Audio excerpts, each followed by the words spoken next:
Sonic X Comic Issue 29. Taking things seriously, Sonic tells off Eggman for cracking jokes after he released a monster that could destroy the world, and Eggman flaunts remote control. After Cream and Vanilla pop up out of nowhere to waste comic space in a fourth wall-breaking recycling tip, which throws off the mood of the scene, Sonic lampshades his sticky around to listen to Eggman talk to his robots. He gets smacked by Chaos, Tails grabs and flies with him when he's falling, and Eggman plans to flatten Station Square. What's the point of that? He already planned to do that in SE1. And again, what was the point instead of just building Robotnik Land anywhere with stolen materials? Chuck and Chris show up to them in the Tornado 2, a good plane, and Chris explains that they knew to come here because their lab detected a huge energy buildup on Angel Island, and they thought to check it out. Eggman plans to make the people of Earth kneel before him, and then Cream and Vanilla interrupt the serious scene again! Who doesn't know this advice? This is so stupidly forced! The comic can't even get this serious scene right. Like, whose idea was it to have this here and not at the end of the story? The heroes show up to Eggman in the plane, while Amy complains about the wind and rain ruining her hair when it looks fine anyways, reminding me of Sonya. I like her having a flaw that's not just being obsessed with Sonic. By the way, Sonya is a real-life name. I've seen a documentary where someone had that name, and I'm pretty sure I heard it again, too. And I know it was pronounced Sonya there. So it was the show that was pronouncing it wrong by calling her Sonya. Sonic and Knuckles show sympathy to Chaos again, reminding him of who he really is, and Sonic runs into Chaos' water body to become Super Sonic because the monster has all of the emeralds in it. Sonic gets knocked through a building by it while acting as if it causes him pain. So much for being Super Sonic. Well, I guess because it's Super too. He apologizes about having to hurt him as I think about how many people would die from all this collateral damage. Sure, it's lucky no one was in the office building when Sonic was knocked into it. Chaos teleports with Chaos Control at one point, even though he has no emeralds in him, so that could have made sense but didn't. And Knuckles techno-babbles it away by saying that Chaos is pure Chaos energy and doesn't need the emeralds, which makes sense actually, well Sonic can't stay super forever. Seriously, there's no indication that Station Square was evacuated.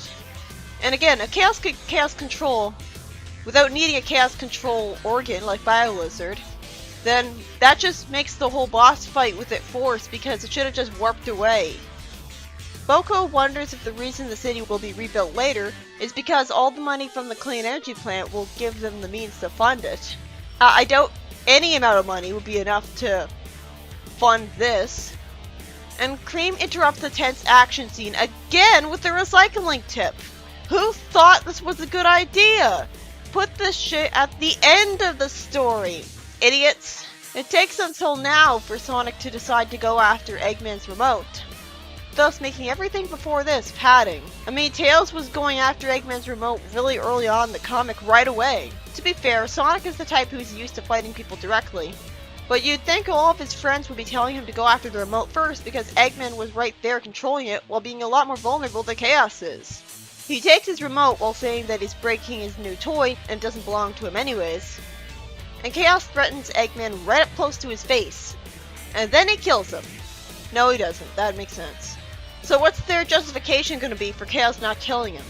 None! He whacks Eggman away on his Eggmobile, and I'll be expected to believe he survived that.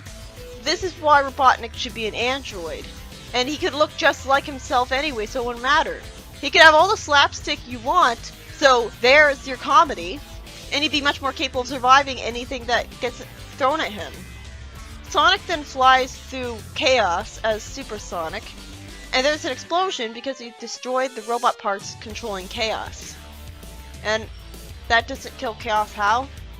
This issue is by Tracy Yardley, and while it was tense, it wasn't nearly as tense as normal fights since Sonic goes super, meaning he's invincible.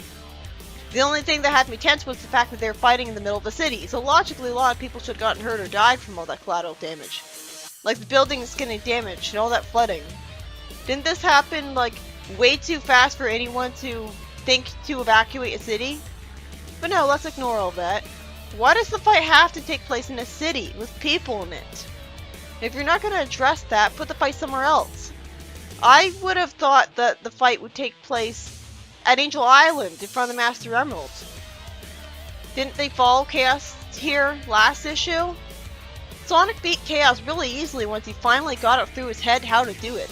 He breaks Eggman's remote, which should have been obvious from the start, and breaks Chaos's robot parts. So the entire fight before that was pure padding because he should have thought to do this right away.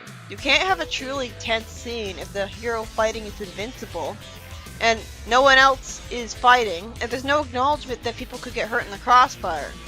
There's not even a mention that Chris called his parents about Eggman flying up to the city and everyone was evacuated just in time. Which I could have accepted because I imagined the Eggmobile to not be all that fast. I liked that Sonic was taking the situation seriously and was feeling bad for Chaos, showing the consequences of the fact that this is after SA1. But since Sonic won so easily, there was no point in having what was basically a second perfect Chaos fight, with almost no differences because the writer ran out of ideas. It's surprising this isn't by Flynn because it's just a game reference instead of an original idea.